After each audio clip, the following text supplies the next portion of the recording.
উম্মতকে আল্লাহ জিজ্ঞেস করবেন, এ নূহের উম্মতেরা, তোমাদের নবী নূহ কি দাওয়াত পৌঁছিয়েছে? নূহের উম্মত বলবে, না আল্লাহ, আমাদের কাছে কোনো সতর্ককারী আসে নাই, কোনো নবী টবি আসে নাই, কোনো দাওয়াতও আমরা পাই নাই, আপনারাও চিনি নাই, জান্নাতও চিনি নাই, জাহান্নামও চিনি নাই। নূহ আলাইহিস সালাম বিপদে পড়ে যাবেন।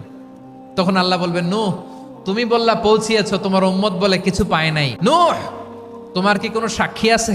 নূহ আলাইহিস সালাম বলবেন, আছে। কে?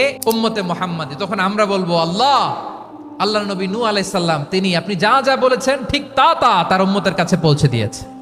এবার নূহের উম্মতের সাথে আমাদের ঝগড়া লাগবে। তারা বলবে, তোমরা আসছো আমাদের হাজার হাজার বছর পরে, তোমরা কি করে জানলা? তোমাদের সাক্ষী ধর্তব্য হবে না?